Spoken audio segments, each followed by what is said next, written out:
టీ10 పశువుల్ని రక్షించే పేరుతో మనుషుల్ని మృగాలుగా మారుస్తున్నారా? హర్యానా ముఖ్యమంత్రి తీరు చూస్తే అవుననే చెబుతోంది. సెంటిమెంట్లు దెబ్బతింటే ఎవరినైనా ఎలా ఆపగలం అంటున్నారు ఆయన.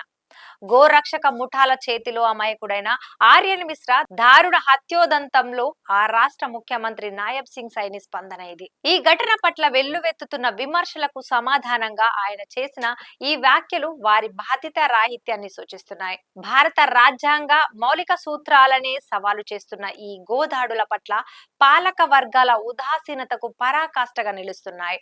దశాబ్ద కాలంగా దేశంలో ఇలాంటి హింస సర్వసాధారణమైపోయిందంటే అందుకు కారణం ఈ భావజాలమే కదూ.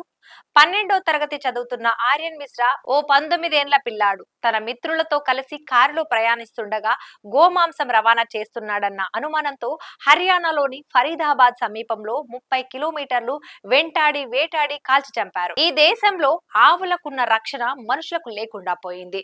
గో రక్షణ పేరుతో ఓ అమాయకుడైన పసివాడిని పొట్టన పెట్టుకున్నారు.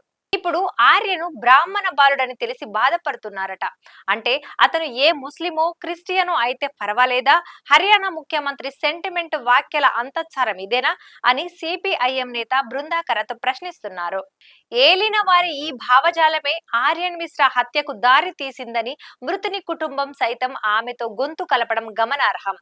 గురువారం ఫరీదాబాద్ లోని ఆర్యన్ కుటుంబ సభ్యులను పరామర్శించిన అనంతరం బృందా మీడియాతో మాట్లాడుతూ ప్రభుత్వ ప్రతినిధులెవరూ బాధిత కుటుంబాన్ని పరామర్శించేందుకు రాకపోవడాన్ని ఎత్తి చూపారు. బీజేపీ ప్రభుత్వం దీనికి మూల్యం చెల్లించేందుకు సిద్ధంగా ఉండాలని హెచ్చరించారు.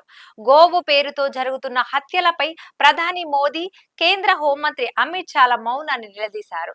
మరోవైపు బాధిత కుటుంబం సైతం హర్యానా ప్రభుత్వం తమ కుమారుడికి న్యాయం చేస్తుందన్న ఆశ లేదు.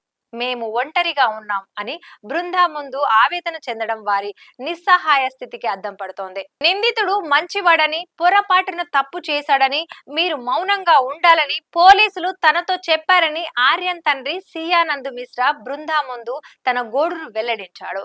ఈ నేపథ్యంలో వారికి పూర్తి న్యాయ సహకారం అందించేందుకు బృందాకరతు ముందుకు రావడం అభినందనీయం.